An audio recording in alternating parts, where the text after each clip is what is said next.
Jai Jindal Devendra bhai.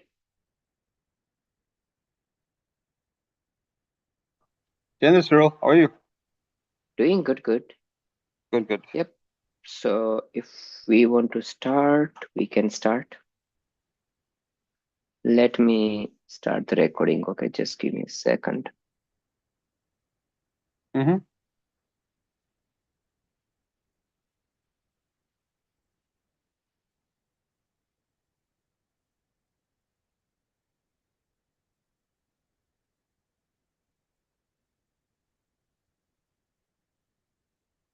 We can start, Devendra bhai.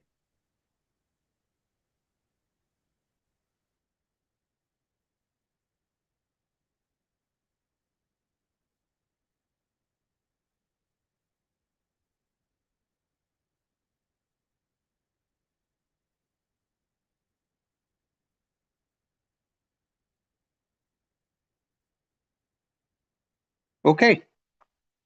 General, everybody. So we are going to talk about two more diseases, or at least one disease that we hadn't planned, but it was a request which I think in hindsight probably we should have included.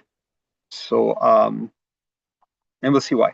So basically, this talk is on how to keep your brain healthy, but it's really related to dementia and particularly Alzheimer's, or at least that's the most common form of dementia, and what factors we can bring to bear from our discipline as yoga trainers. Um, so,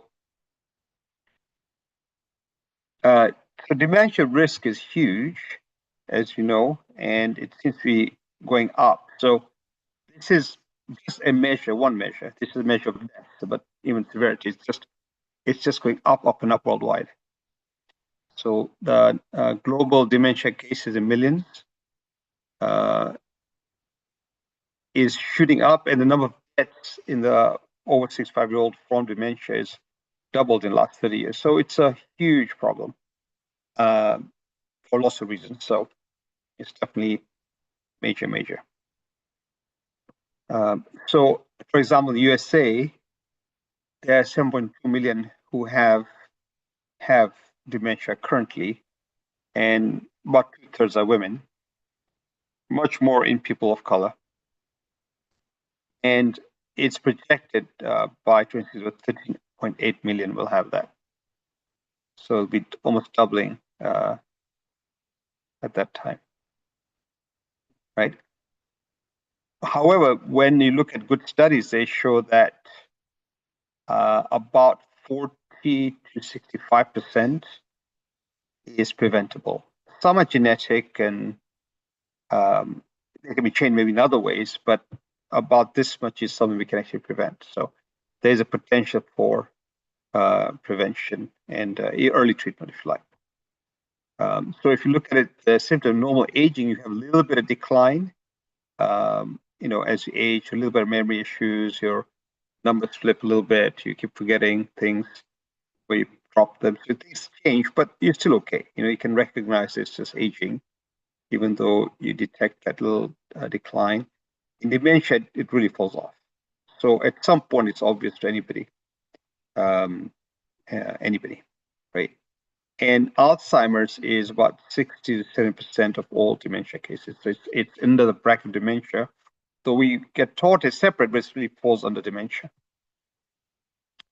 Okay. We all know it's a big problem. This just gives you an idea of how big it is. So there are modifiable risk factors that we've known in a worldwide setting, disease and associations. Starting with top, depression, which we know we can help with. Isolation, which somebody keeps talking about, is a big one.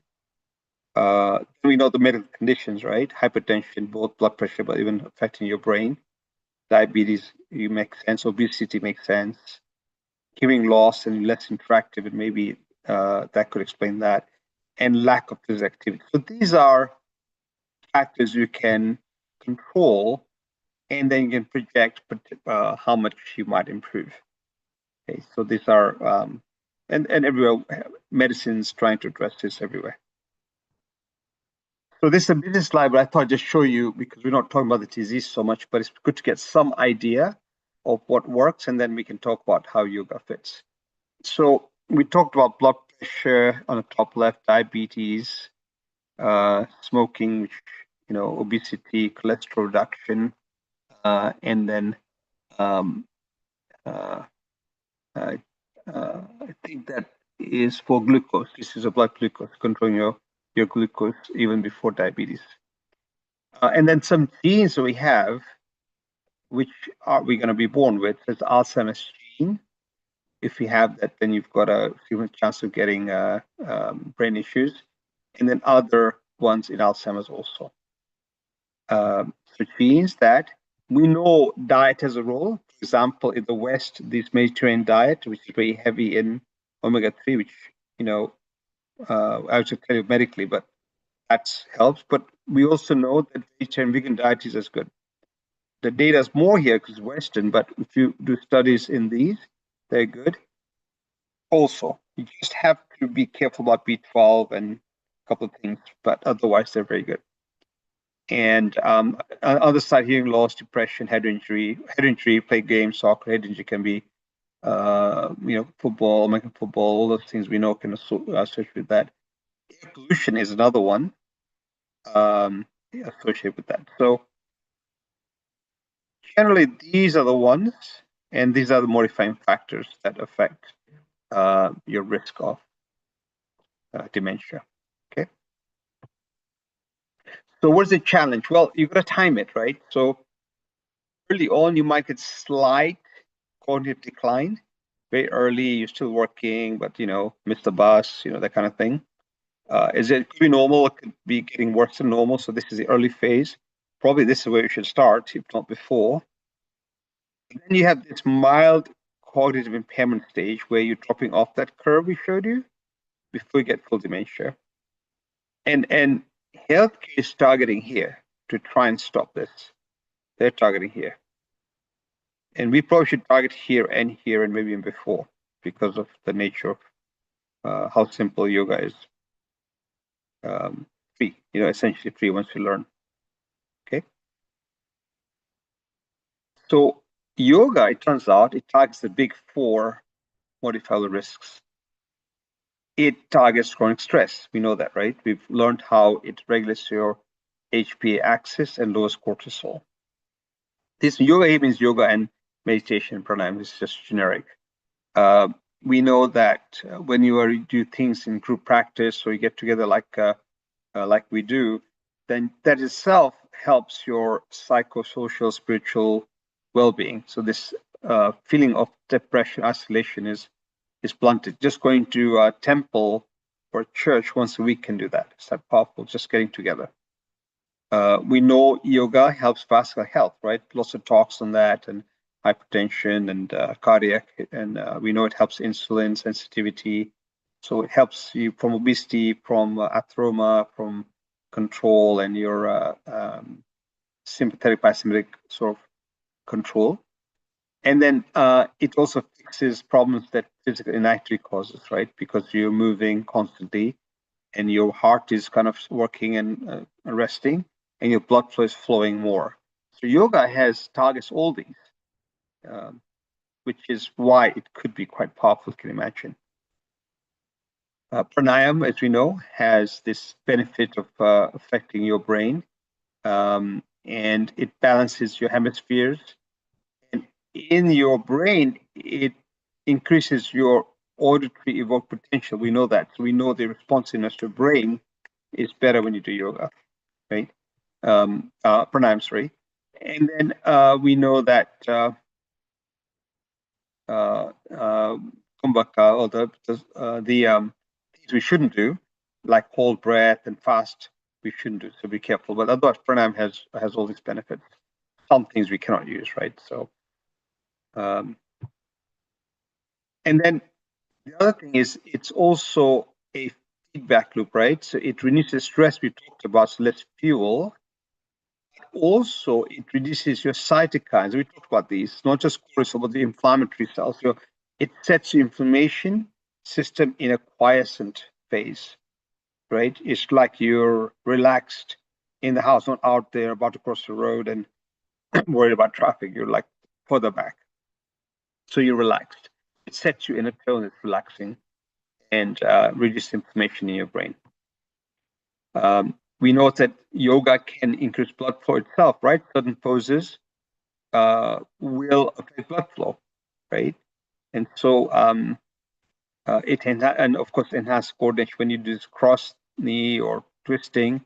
When you cross the midline, it enhances your coordination, which is also helpful.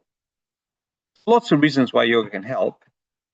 And then it's further that it preserves your structures, right? So we know, we talked about hippocampus before, it's critical for memory. And in dementia and Alzheimer's, the first area to shrink. And we know that yoga actually helps that, right? It helps maintain volume of that thickness. And you'd assume volume is more cells, more neurons, and therefore more function. And you can show that also in studies. So this has all been shown. So you can imagine how it, even to see where dementia is exactly where yoga could protect or help. So that's the background. So we're going to go on to the trials, which is really what we're going to talk about today. Trials that we have. And again, there are many studies, but I'm picking ones that are more the structure of the studies we can trust. Others could be correct, but as I say, we put a high bar in this piece. So generally, the practices are mostly multimodal. They have a visual spatial asanas component. They have the pranayam component and a mantra mudra component. It's very simple things we've learned, taught, and I think pretty much what we do, if you put it together, will work as well as the studies. But these are studies done so we can understand. We talked yesterday or day briefly about the Kirtan Kriya. Somebody explained to you what Kirtan means in our sense. And that's been one that's been studied more than others. Okay. So what's interesting about this is when they did that, I did some of the sounds. They did the Om sound, and Mahapran would do the same because buzzing does the same. They found that your medius in the sinuses, something called nitric oxide, goes up. And that's very helpful to improve your cerebral blood flow. So when we're doing this breathing and Brahmari, by the way, that was studied actually, you are not just doing it because, we believe it's good. You're doing this, it's good. In a sense that there's data from current technology that these areas all light up. Okay. So if you look at the functional MRI, what that is that your MRI, and then when you're using your brain, it tells you how is consuming oxygen, and glucose, how it's working. And in that, you see activation of areas that are very helpful to you during chanting or Mahapran or Om. So that's been shown. And what's a very interesting concept is just like in your body of arteries and veins, you have something called lymphatics, which you may have heard of, which mops up some of the debris and brings it up back to your system, to your heart. So we kind of have this fluid cleansing system that's beyond the arteries and veins that helps us, and it's called lymphatics. The brain has something like that, and one term they use is glymphatics, Gly. And what that really means is, while it doesn't have channels, it moves fluid, which is called cerebrospinal fluid, around. And the fluid takes the debris and things out of the way. So it's a helpful cleansing, moving. It moves, it kind of moves around. And it's interesting because when you do these things, you help that movement, which means you're cleansing things, you're washing things, we're not letting things clog up your pores and your areas which are important to work. So you basically are cleansing and clearing. So when you meditate, that seems to cleanse and clear that, and very efficiently. So the cleansing goes up about 40%. So it's at that level that we have data that works, which shows you how wise our ancient wisdom culture is. More recently, they found these water channels called aqua water porins holes that are in the vessels, and your nerve ending touches them. Okay, and when you do these chanting, Mahapran, these are activated. And then some dietary issues we'll talk about also, which is helpful at the end. So there's a lot of background data, which is mechanistic data, that shows that this will work. So Prasikra, Share, which is rotation pranayam, Krishna all seem to do this. And you can add them and make it interesting. Okay. All right, so first one we just look at is from 2017, and they compared yoga, which is a combination yoga, with a standard therapy, which is the best therapy, let's say, that in the West, called memory enhancement training. They, for 12 weeks, they would do 1 hour weekly classes, which is more of the yoga and the pranayam, and then daily 12 minutes, they'll do just the kirtan, which we talked about, which is the 4 sounds, and you rotate your fingers like those mudras, but a little bit mobile like that. And you say the sounds and right sound, right mudra. And that seemed to work. And what did they find? Well, the executive function, that is your function in how you make decisions correctly and decisively rather than confusion, in the yoga improved. It's actually better than the standard care. And so it actually won that particular battle.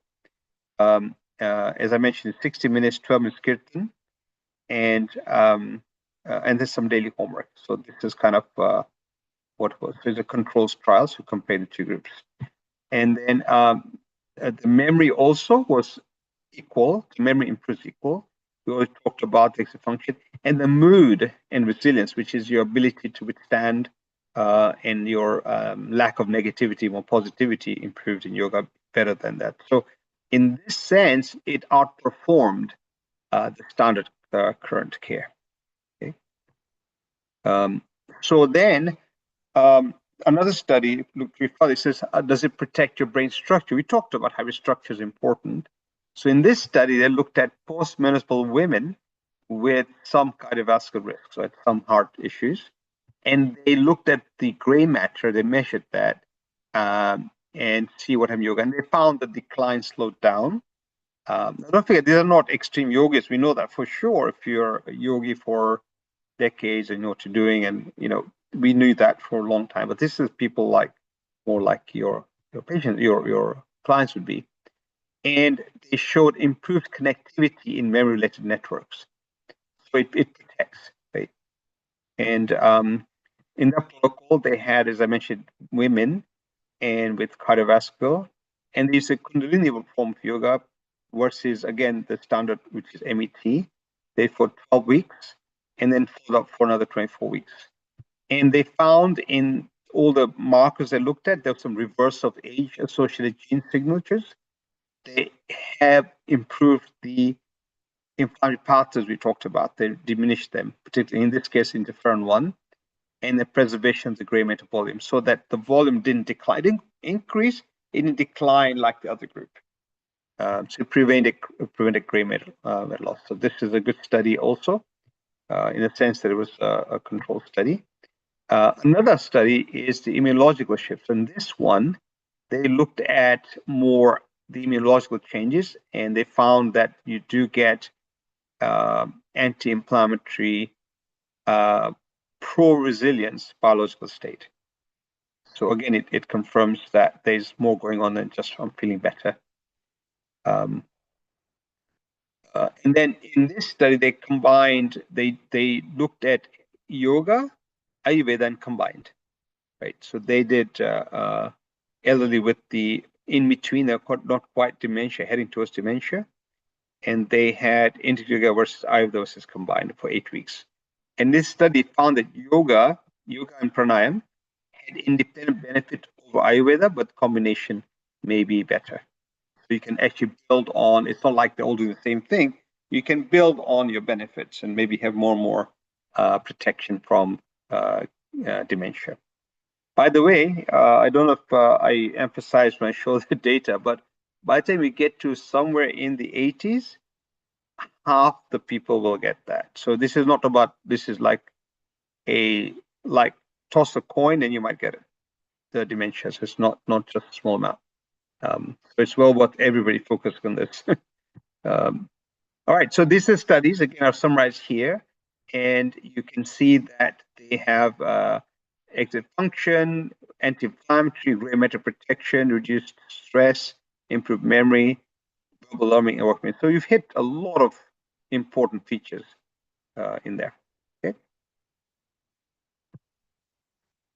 And then more recently, they're trying to connect with other newer concepts. The one concept is your brain is controlled partly or fed by a gut microbiome, because the microbiome, which is teeming with trillions of bacteria, also make products, and they cross the barrier and then they affect us.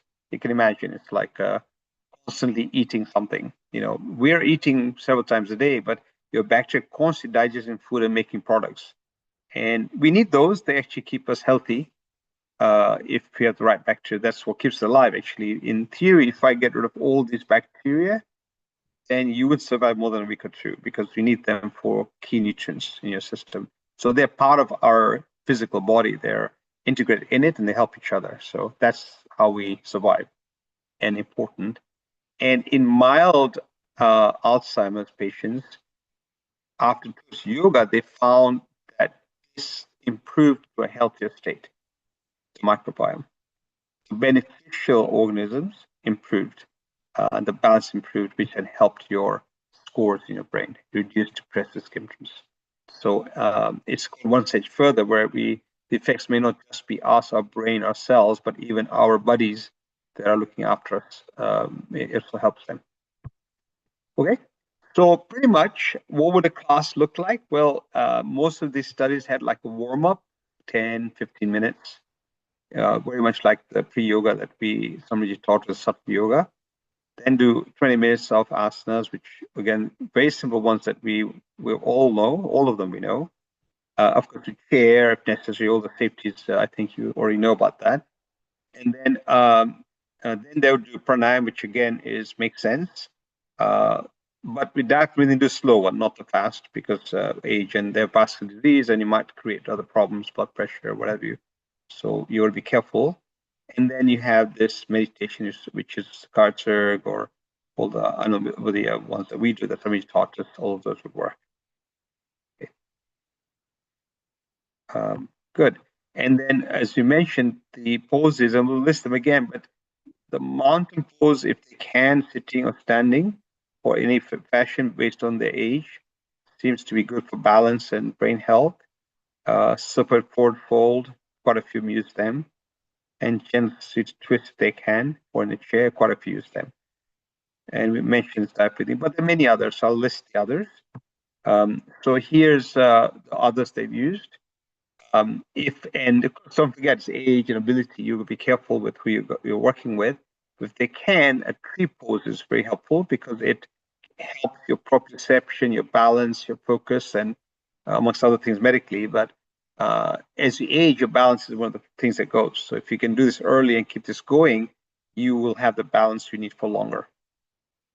And the warrior series, however many they can do in whichever format, helpful for balance and standing. And warrior pose is very much about balance also, amongst other things, right? And strength and stamina. And the spinal mobility and flexibility, the cat-cow, we know for sure that that's beneficial, and hopefully that's something that people can do. Cobra, and the downward dog. Now, all this we know inside out, right? The Matsya Sendra, seated twist, we did that very recently. The image is just illustrative, don't worry about them too much. And then the child pose for stress reduction, and the Savasana or Kartsarg. So very much everything we know, we just have to pack it in a way that can be age appropriate and use them in a certain setting. Okay. Then we looked at the pranayam. So again, same ones: Anulom Vilom, Ujjayi, the ocean breath, Brahmari, and the slow, deep diaphragm breathing. And then for meditation, the one study did Krit and Kriya, the Satanama, like that. And that seemed to help. And then the Kartsarg body scan meditation, which is more mindfulness. And then the loving Kartsarg, which does, when we think about how to have Maitri and how to have compassion and that anger is not in me. All those things which are like affected with love and kindness, they work. And then focus attention on a single point. And we talked about how we can look at a diva or focus on something. So that seems to move also. And then the top down, where we do, can also help. So you can see how very much what we learned could apply to this and should help. Okay. And then mudras, we're going to talk a little bit about mudras coming up. But we talk about these, the four that we talked about, which are all mudras we've learned. The Sata, Nama, we have different names, but the same idea. And we understand what they do from the 5 fingers that we have. So that's one that they used in this and showed evidence. And they showed when they did imaging of the brain, when you did this, certain areas lit up. So it's not just doing it, actually affects those areas of brain. You can actually see some of the numbers I showed you in the first, on a couple of earlier slides, some of the factors and the regions that we identified actually improve with this. And then others have more Hatha Yoga and MBSR methods. They use the Anjali Mudra and the Dhyan Mudra. So these are all being used. And so, you know, the class could be similar. We just talked about it. So it could be warm up, and then some warm up according to the asana, to set the asana, then you pranayama, meditation, and then some rest. So something like that is what most people do, and we could probably copy. What I want to talk about, just because this is a passing kind of slide, due to the course, we didn't focus a lot on diet. A little bit we did early, but not a lot, because that's a bigger picture, bigger area to cover. However, here it may be worth mentioning.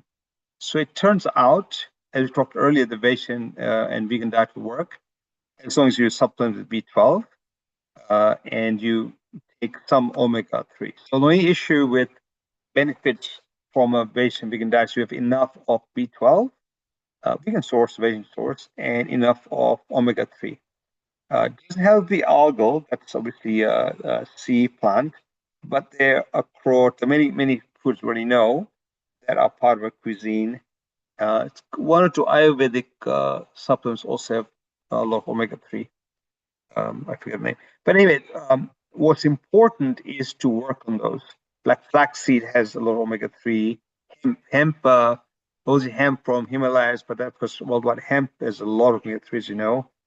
So quite a few of those sort of Ayurvedic also had omega-3. So it was known, and of course it's big now. So supplementation is important. However, what's very interesting, all that's good diet you eat, and you improve. If you have enough of omega-3, your DHA will improve, and these aquaporins, which are the water sources that help you with the flow, they're better situated. Otherwise, they don't work. So you need to have enough of DHA, which comes from omega-3, to help that work. And so it helps the water flow in the brain. We talked about the glymphatic. So that diet is important. Again, data is shown. It's something that's known. And then in the reserve, it also helps you. Vitamin D is very good support here. So you got to have healthy vitamin D levels. Very important. So if you keep up with these nutrients, you're going to have optimal function for what's currently known. What's very interesting is fasting. So when you do fasting, it's particularly beneficial. So what happens with fasting, any fasting, we talk about Western fasting, not just Indian fasting, unless I'm doing, can be even this Western type intermittent fasting. What happens is you have more switch from glucose to ketones, and then you actually improve how well your mitochondria, which are the engines that serve your cells everywhere, our engine that fuels us is the mitochondria. It improves efficiency. And what happens is your senescent cells. So at any one time, 10, 20% of your body, just 1 second. Just 1 second, I've got somebody calling. I apologize. So at any one time, a good 20% or so of your body is actually in new and 20% is dying. Makes sense. We replenish. the 20% or so that is dying cells to recycle, their recycling is very much hard work for our cells. It's a lot of damaging things and detrimental things that the cell has to get rid of and look after. And a lot of diseases can be from that area. That's kind of the area that often our body's working hard to keep it cleansed. All the toxins we talk about in general, this is kind of what we're talking about. Those toxins, when you do fasting, you mop up quickly. And it makes sense because you want to use that as reserve for your normal cells. You've got no food coming in, so your system is going to pick the ones that are dying and say, okay, fine, you're dying, I'm going to take you and use you. So now I'm cleaning it up faster. So you actually are 10 to 20% younger at the moment, not younger age, but you feel that in theory because your cells are that much more fresher. Okay.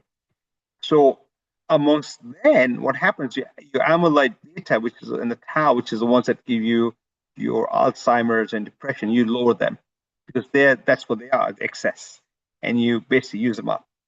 So you can actually imagine how this can help. And there's data and lots of work on it. Of course, it's something that you have to be able to do and want to do. So you don't want to be doing something that you don't want to do, but that's very. So anyway, I think since this talk is not about nutrition, I wasn't going to overly emphasize, but nevertheless, it's important to be aware that vegetarian diet with supplements or vegan diet is actually potentially very beneficial not in this sense, other sense, but in this sense also. All right, good. And these are some of the references if you want. So that's it. All right, so I'm going to stop sharing.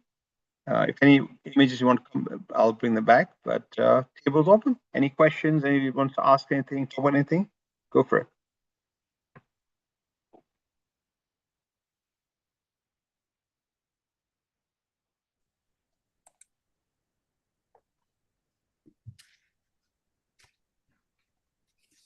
Thank you, Devendra Bhai. This was excellent. Can you hear me? It's probably my end. Yeah, go ahead. I think my go ahead. Yeah, no, I was just commenting that it was very good. Very nice. I just want to learn a little bit more about the Kriya Kirtan. Kirtan Kriya. We did talk about it a little bit, but so want to relearn. The fingers are sa, ta, na, ma. Yeah, I think I'll go back and check. But that's I think correct. Let me put it back up again. Okay. Again, it's we studied. It works, but doesn't mean something else won't work. So you have to think through what we're trying to show. I'll share in a second. I'm going to pull the slide up and we'll share it. It was like the ring finger was, sorry, the index finger was sa, middle finger was Ta. ta. Perfect. Thank you. This is na and this is ma. Ma. So, and what the thumb is? touching all one finger at a time. One finger at a time. Yeah. Okay. Yeah, I think it's like that. You say the sounds and go like that, like a jap. Like okay. chanting, not jap, chanting. You chant.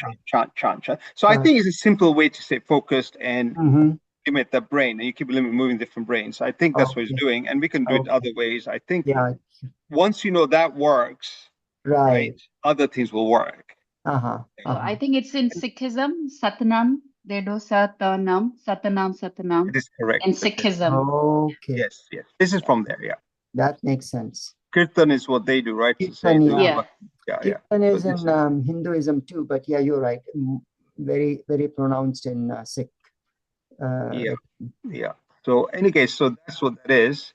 And let's see if I can find it. So yeah, as I said, I think it's telling you what could work. It's just what I want to point out is, despite the power of the ancient wisdom, how few studies actually are, right? Yeah. So we have a good, but it's limited. It's depressing, right? Think about how much we could have helped if we had more studies, and that's kind of. And I think it's that sa, ta, na, ma. Right. Yeah. And the index finger is the the same. ma. We use them already, right? The little finger is the ma. Yeah. Okay. Right? Satnam. Satnam. You're right. Satnam. And the other comment you already mentioned that, is that it's probably too late to start these activities once there's an onset of dementia. It's already too late. I guess it can slow it down, but it could be preventable if we start before it actually starts. But the effect of dementia actually starts earlier in life. So the regular yoga could incorporate some of these recommendations about yoga and meditation earlier on into our regular other practices would help, I guess. Yeah, I think it'll help dementia, but you have to have limited goals because it slows down decay, it doesn't reverse. It doesn't reverse. Yeah, like atheroma, right? We know about heart disease. Right. Once you got the clot, once you got the plaque, but we can do a lot to stop it. We don't know anything we can reverse it. That's proven. That's right. So that's why it's so critical that we start early, because it's irreversible. But we can either prevent it from happening, or if we start at some point, I guess we can slow it down. But wouldn't it be nice if we can prevent it altogether, now that awareness is there about dementia onsetting later in life, that we start incorporating some of these recommendations earlier on. Yeah, this slide kind of tells you all. This slide tells you all, right? I mean, it's a schematic style, but it tells you that. It kind of tells you that you want to pick a time before you get anything significant like that. You get some evidence that you go as early as possible, but the moment you start feeling like, I think I'm losing it a little bit, I feel like you should start right away, I mean, exactly. So that gray area in the middle is already too late, probably. It's already late, though. Here it can work a lot. So it's still a good area to work on. You won't fall. The incentive, or I guess the motivation, will be higher when you actually see it happening and you want to get into it more. Right. But it would be nice to start earlier. Yeah. You want to start before this or by this. Absolutely. Yeah, right there. Absolutely. But in medicine, like they say, alcoholics come to you with liver disease. So that's first they come to, what are you going to do? You have to start with that, right? You can't go back in time, but you can still help. Right. And so you can improve 10, 20%. It might be enough for them to enjoy their memory. It's like anything else. It's where you start, you can just move forward. Yeah. And even here, it helps. Yeah. In some sense, they use here also. The problem is that you limit to what we can do. What we can do by that time. But you can still do it, right? Yeah. And some of the kids may be easier to do because it's like musical sound chanting. So you may pick the easier one. So a good thing about this in wisdom, aware of the knowledge, and maybe you could say, you know what, for you, I'm just good no comment through. But do this in order. Oh, yeah. Because, because there's so many benefits by repeating, doing backwards, doing it like, they have this book saying do a different order. Yeah. That probably works just as well, right? Yeah. So I think you can then extrapolate into somebody who can't do A, B, C. You say, okay, well, you know what? Try D. Yeah. Like Anuj said, you just create something because you already understand how it works. Right. And so I think you give that freedom, which is what showing the statistics on the first and second slide that you showed, why it's on the increase, and overall we are aging. Population is aging in the US. Correct. And this is scary. This is very scary, eye-opening, for sure. And so before we get to 65, I mean, we should start thinking about this early on and do something about it. And then I also like the mechanisms that you covered about dementia. That could be a very powerful, to convince anyone that, this is these like Mahapran Dhvani or Om, the effect of what effect those have on the brain. That Yes. It's really It's spectacular, isn't yeah. it? Spectacular. Yeah, yeah. So it's not just plain chanting and invoking God. It's really having an effect on our brain, and this is where it's going to help us. At the material level, yeah. Yeah. And in India, so I just came across a review from just a few months ago, but it was felt to be less about when it was reviewed like 15, 20 years ago, but it's no longer true. So the rate in India is very much like in USA and England. There's differences in the States, but there could be how data is collected. I don't know if it's real or not. But India has the same numbers, really, percent-wise. So we are in trouble there also. So I think that, and I don't think people do this regularly there. They talk about just average population, right, with what all the people have. So I think doing this would be helpful even everywhere, including there. I think to start really. The Kirtan project was interesting because they did 1 day a week of 60 minutes, then daily 12 minutes. I see. And it's still, after the initial phase, it sustained the benefit for half a year that they followed.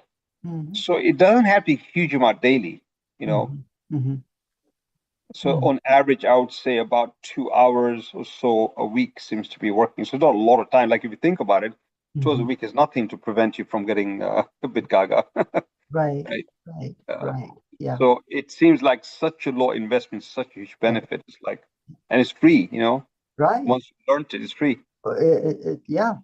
And the on top of the physical, benefits on the brain, of course, we have our spiritual benefits, which is our main goal. It's the main goal for it, but understanding the physical effects, which are more immediate, would help us get into it even more and do it more willingly and happily, rather than feeling it as a burden. Oh, I have to do this. So everybody, the only person who's going to questions in exam on this is going to be Rakesh. He asked for it. Nobody else going to question on this, so you're all free. Is it genetic or is it due to the diet, what you have it? Yes, it's genetic in a certain percent, maybe 30% is genetic. But in most, it's actually, even genetic people, in addition, it's your lack of physical exercise, obesity, poor glucose control, blood pressure, chronic stress of living, if you're not live stressfully. I think I've got them all. Smoking, we don't do, but so all of those are causes, all of which you can prevent, right? So and actually, people going to temple are already doing that. In a sense, they're getting a lot of those benefits, right? Blood pressure, diabetes, cholesterol, obesity, because you're also getting together. So loneliness, there's the loneliness that somebody keeps mentioning, how loneliness is a big problem. And loneliness also. So if you go to a temple weekly or like we're doing, a lot of these things you're addressing. And then, of course, control blood pressure with medicine, your diabetes very well. Be very good at that. Watch your weight, reduce your cholesterol for heart disease. All those we know can help. But then diet, yes. So if you have a diet that has high fiber, high fresh vegetables, right?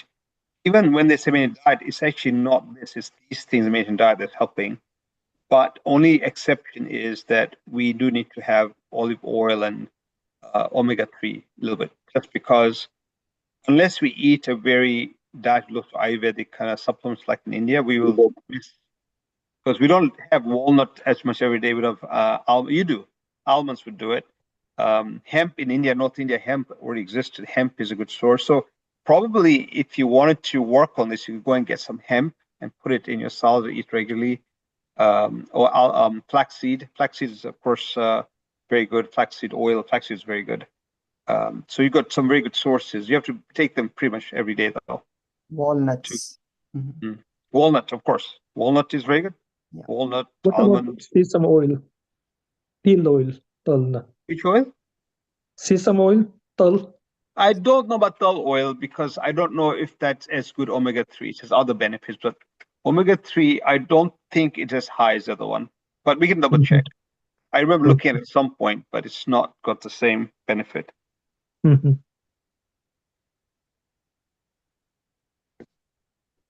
So, Thank you, Devendra. Nice no, presentation. but I think what I want to tell you, Narendra, that your fasting is doing far more for you than you might imagine. It's actually, as I dig more into fasting, of course we do it for spiritual purposes, but its benefits to the body are far more than any Yes, risk you might definitely. imagine. Don't you think so? Yeah, it does. This, even if you do once a week, makes lots of difference. Right. Yes. Once a week's a lot. Yeah. Yeah, because you try to clean as much as possible in your guts or anything there. Mm-hmm.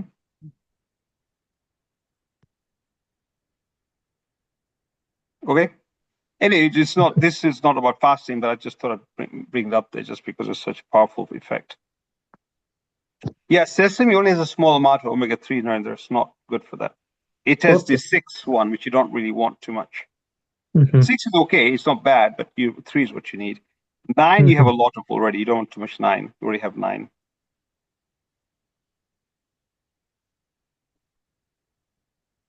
But it's still not bad. It's just not as good for this. Sesame oil is not bad, but this is better.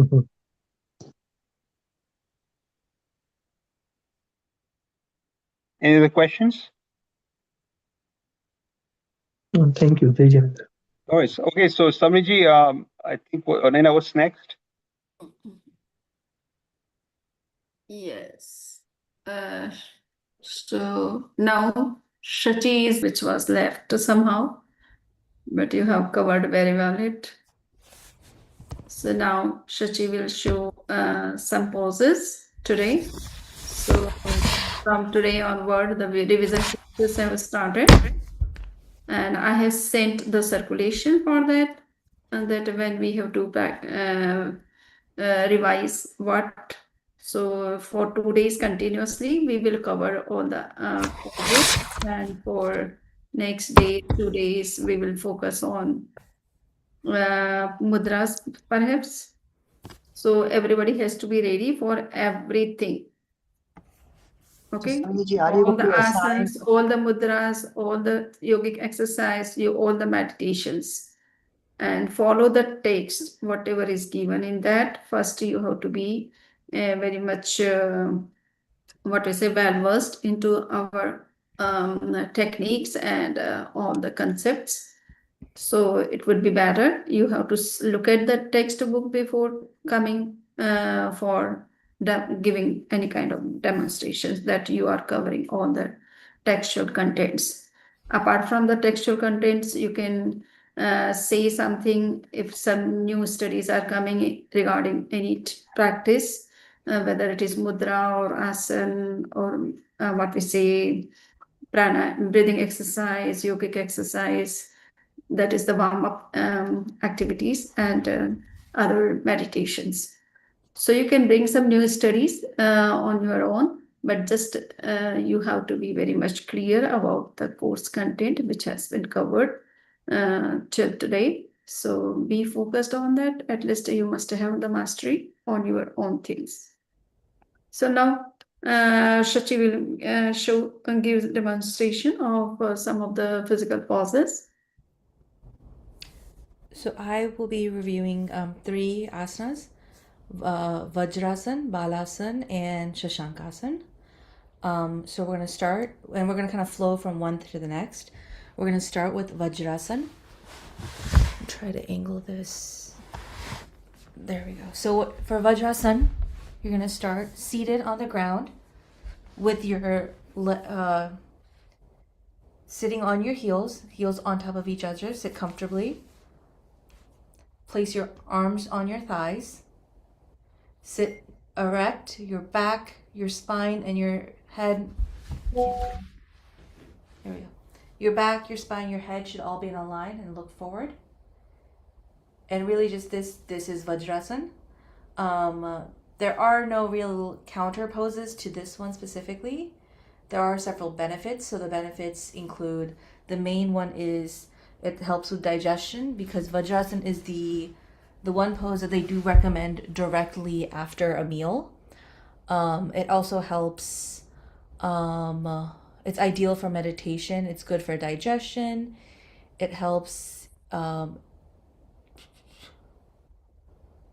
It helps with releasing some back pain. It helps with releasing tension. So those are the main ones. But the main one is really helping with digestion. So that's Vajrasana. And from here we're going to go. So then we're going to do Balasana. For Balasana, you start in Vajrasana. So you get in this position with, you get seated on your legs, with your butt on your heels. As you inhale, you're going to relax and lower your head to the ground. It might be in traditional Balasana, your knees are together, but it might be more comfortable to have your knees a little bit shoulder width apart, so there's more a gap in the middle to kind of fall in between. As you exhale, relax to your head to the ground. Again, in the traditional position, your arms will be to the side next to you, palms facing up. An alternative and a variation of this would be, as you exhale, your arms stretch out and forward, and you're going to extend your arms and stretch your spine. So as you inhale, expand your back. Exhale, stretch and release your tension. Again, reach as far as you can. Let your head fall to the ground. You relax here for a few breaths.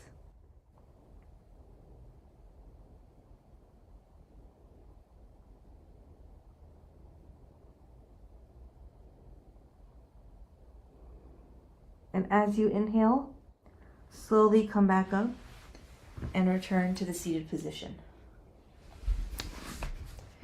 So that's Balasana, which is child's pose. That one is really good to stretch your back, your shoulders, and your necks. It's good for relaxation. It's good for your circulation as well. And for women's health, it's helpful for cramps. So those are the benefits of Balasana or child's pose. And then lastly, we're going to go to Shashankasana. And so for that one, again, you're going to go ahead and start in Vajrasana. So for this one, you're going to go ahead, then as you inhale, go ahead and grab your heels with your hands. It's important to note that your thumb should be on the outside of your heels and your fingers on the inside. So you would hold it like this with your thumb outside and the other fingers on the inside part. So go ahead and inhale, grab your heels. Exhale, round your back and lean forward, trying to get your forehead to reach your knees. Then as you inhale, straighten your back, lift your back straight to the ceiling. Make sure your hold with your hands are gripping the sides of your ankle. Don't let go of that grip. So inhale up, and exhale, let the top of your head, the crown of your head touch the ground, and let your forehead get as close to your knees as possible.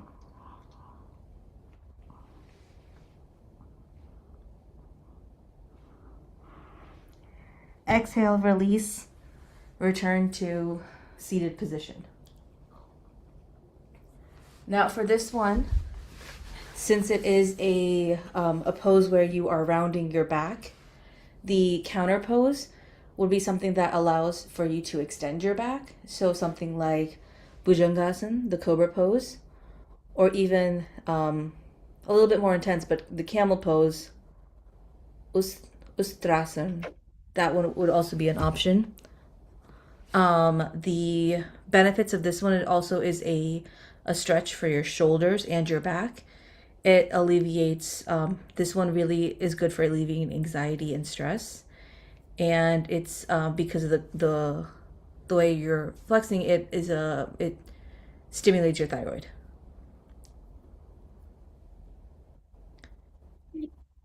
I think that covers everything I have for those three poses. Does anyone have any questions or critiques? Oh, you did them very well. Very well explained. Yeah. Thank you. Thank you, Sachi, for showing the poses with all methods and also benefits. And there is no counter exercise of any one of them, is it? Not for Vajrasan or for Balasana, but Mhm. for Shashankasan, the counter pose would be Cobra, Bhujangasan. Mhm. Okay. So, yeah. Mm. And what is the particular term for English term? We know what is for the what to say? The first you have shown, that is Vajrasan.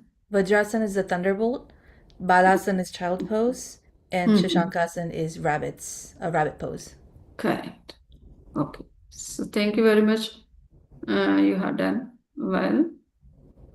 And anybody wants to know any other things? No. Okay. So we must have command on all the different other poses, though we can show just 2 or 3 or 5 sometimes in the class, but it doesn't mean that you have to know only that much. You have to have command on all the different other poses too.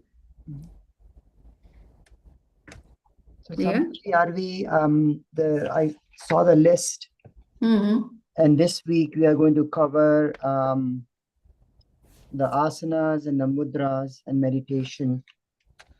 Correct. So like Sachi did today, If somebody else wants to show some of the poses, then he or she is also welcome. okay, today or Yeah, because starting tomorrow. we have 2 days only for the asan, for the revision of asans. Then we will come up with mudras. So it would be better if everybody should come up with the preparation of 2, 3 physical poses, but he or she can be asked anyone for demonstration.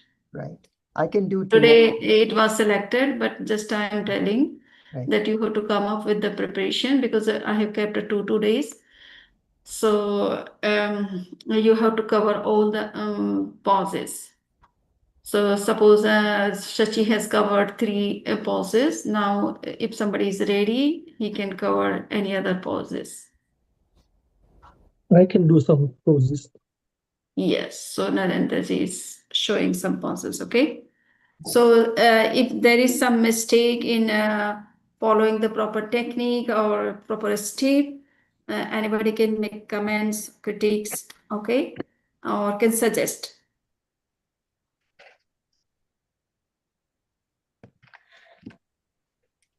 We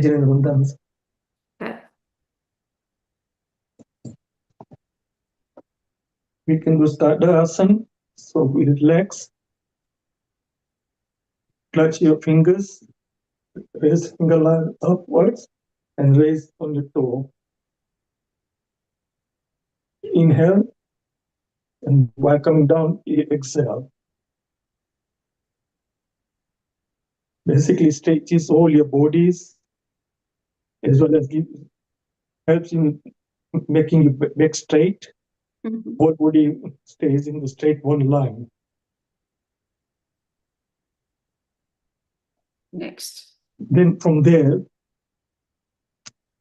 we can do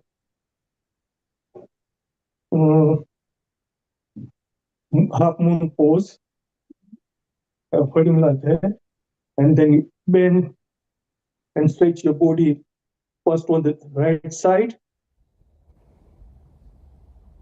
While exhaling, inhale, come up, then exhale and stretch it towards the left side.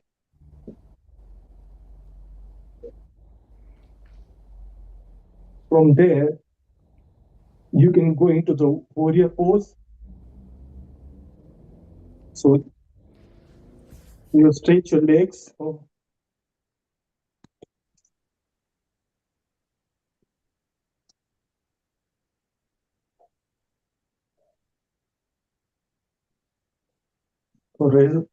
that's warrior 1. either first do with the right leg forward and the back leg in 45 degrees so this is warrior 1. Then you twist on the left side and stretch your arm and face your head towards the left side. Exhale, come back, change the leg, left leg forward, right leg backward, facing in perpendicular, straight. Then into stretch your arm and arm facing and your face going to the right sides. You stretch and keep smiling and looking on the right side wall. Exhale, come back.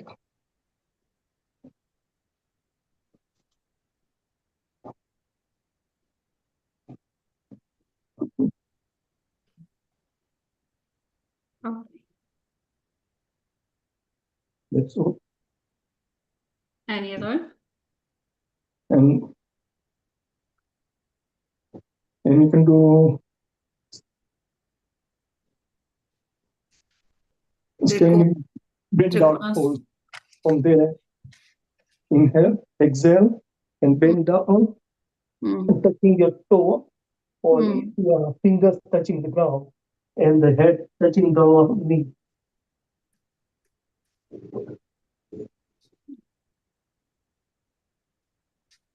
Good.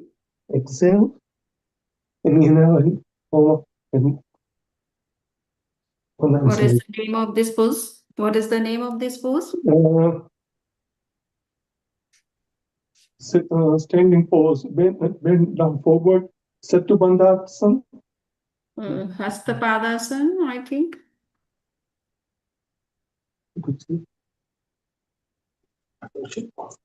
Okay, so what what name she has given?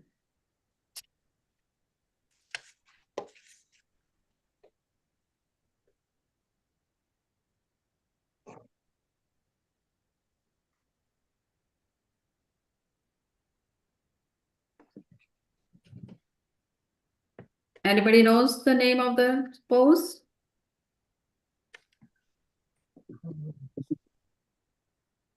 Is it Padhastasana or Hastapadasana? Either. Yeah. Hastapadasana or Padhastasana. I think Hastapadasana must be the proper name. Yeah.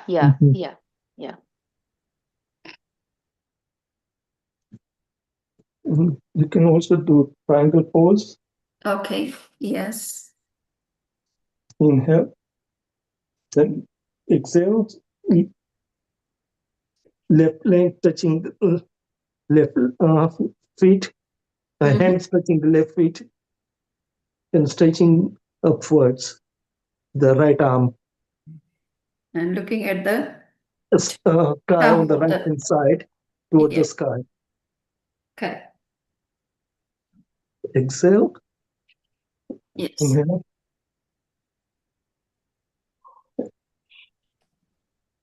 And that is other side. And then another. Yeah, go down one side only. Yes. Exhale.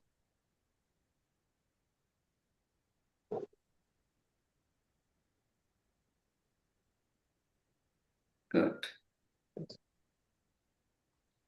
So find the pose. So it is known as Trikonasana. Trikonasana, yeah. Okay. Trikonasana means triangular pose, is it? Yeah. Triangular pose. Triangle pose is Trikonasana. Correct. Some of the names in the list which is mentioned, I don't know what exact poses it will be, like a thread the needle pose, Mm-hmm. And the aeroplane, is it a plow pose, aeroplane one? No, that's Halasana. Plow pose is Halasana. Yeah, that's why I'm not sure about the plane pose. The airplane pose Aeroplane is Warrior 3. Warrior 3. Warrior 3, okay. Good. Okay. Yes.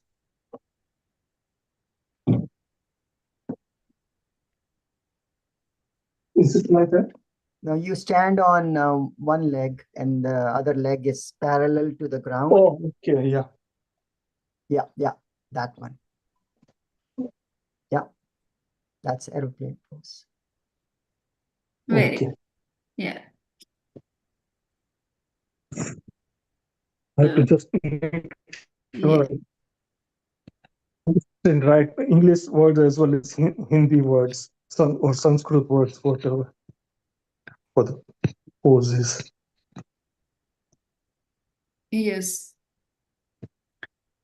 We should know the Sanskrit words as well as the English, so that Mhm. we can teach other people that it is. Okay.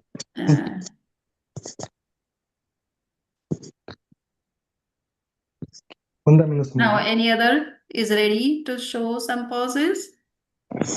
Samniji, I can show the warrior poses, all three. Okay. Yes, you can.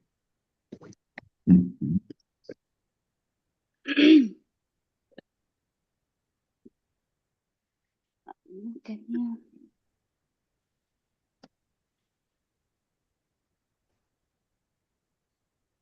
Can you see me properly? Yeah. Yeah, we can see. Okay. I'll start with warrior 1. So the easiest way to get into warrior 1 is to spread your legs front. I'll start with the left side first. The left side in front, right side on the back. Then you place your right leg at the angle 45 degree and the left leg is bent parallel to the ground. Your torso should be parallel to the front. And then while you inhale, you slowly bring your arms up and your focus should be straight. Your right leg should have all 5 toes touching on the floor. Pinky, especially the pinky toe should touch the floor. And your left leg thigh should be parallel to the ground. That's warrior 1. I'll do just on the left side first, then we can do on the right side. So moving on the warrior 2, we'll slightly shift our right leg perpendicular to the left leg. Bring our torso parallel to the ground. And then slightly lower our hands in such a way that our right and left hand both are aligned parallel to the ground. And the shoulders are in a straight line. The left thigh is parallel to the ground. And your focus should be on the middle finger of your left hand. And your eye should gaze on the front. Now moving to the warrior 3 from here, we slightly bring our right leg straight, both leg in the railroad track, torso in the front. Our hands could be in the prayer pose, and we'll put our weight on our left side and bring our right leg above the ground.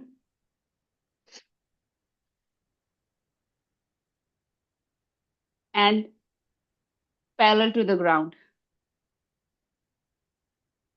Our chest should be, our shoulders should be tucked and focus should be in front of the floor. And we'll try to bring our right leg as parallel to the ground as possible while maintaining our balance.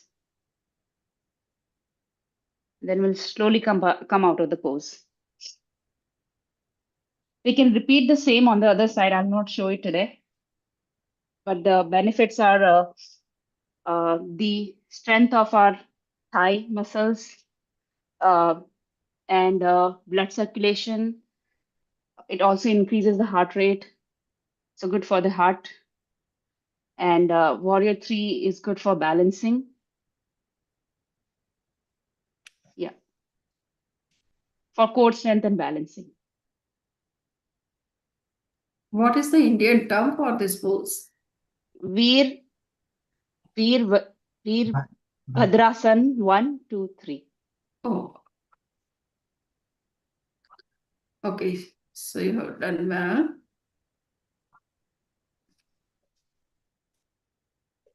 Any other is ready to? What we have covered today, we have to touch the left ones tomorrow. So be ready for that. Everybody should be ready for any other pose. But just let me know if someone is ready for today.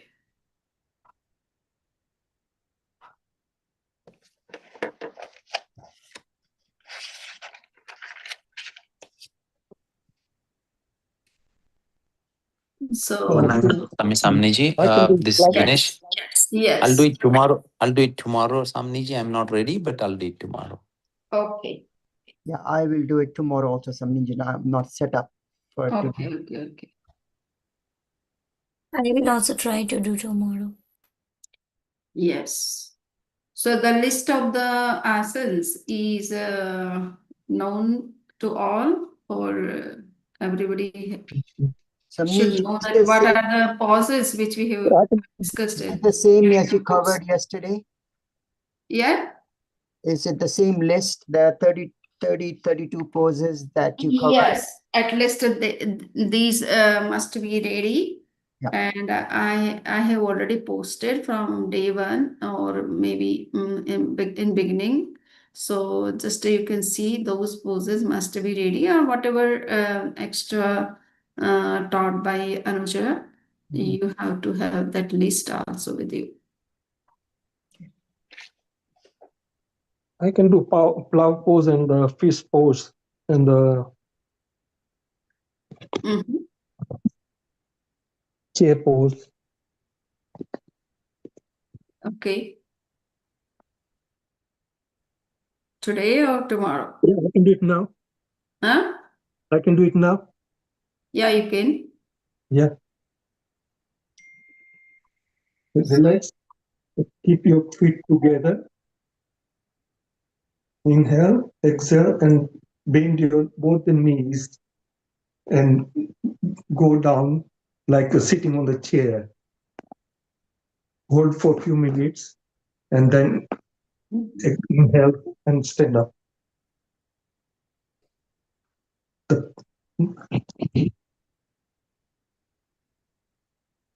And by the position of the hands in the chair pose. First, keeping the hand in the front, like that, or you can do in the prayer pose. Or they can be raised up. Yeah. Over the head. The plow pose.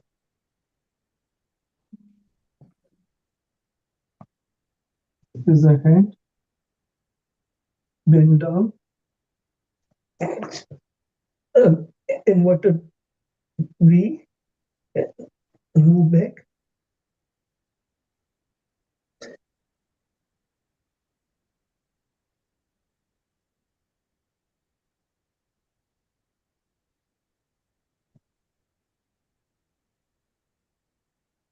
And that's cobra. We can do your both the arms, elbows should be in line with the near the chest. And there is another one with the cobra with the tongue coming out.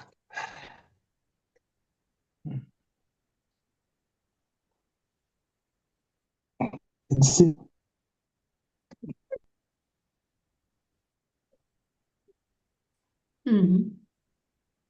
for the peace pose, lie down.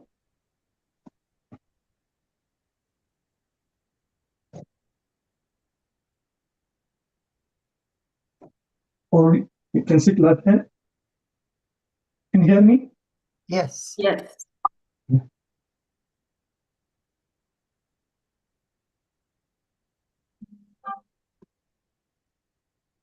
Bend on elbow.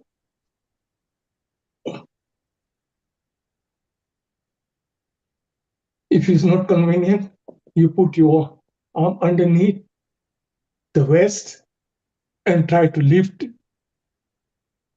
the neck and head going backwards, facing the wall.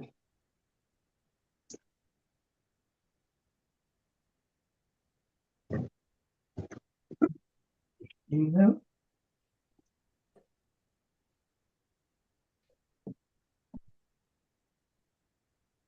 Namaste.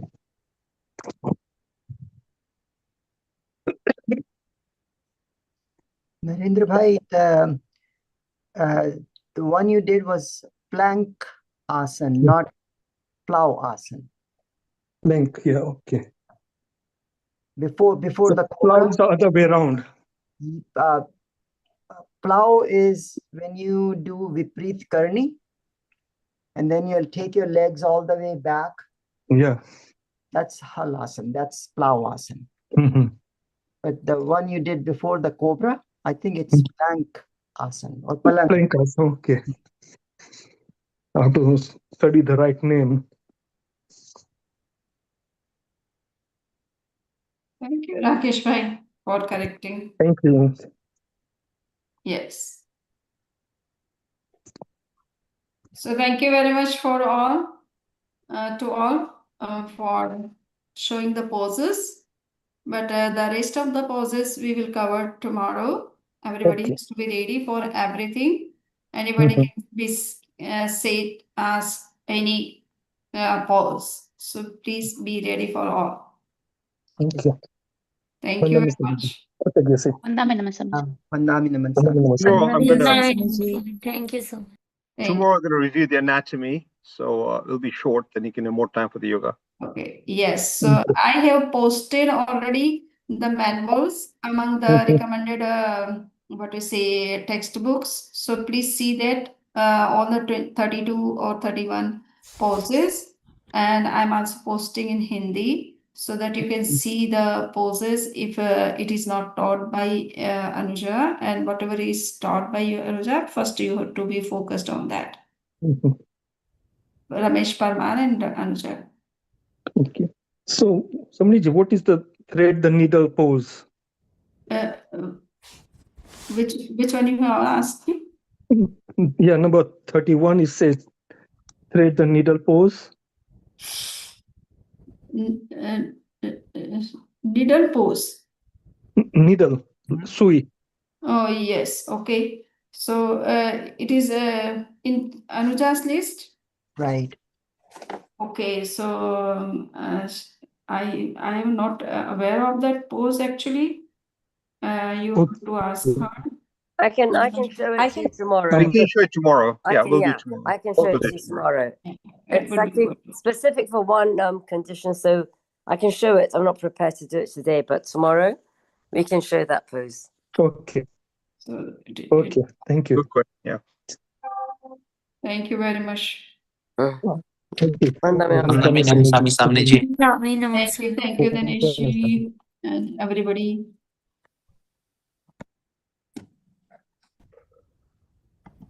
Okay, so we are leaving now. Mandamino Samiji. Well, I know, Samiji.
Mm.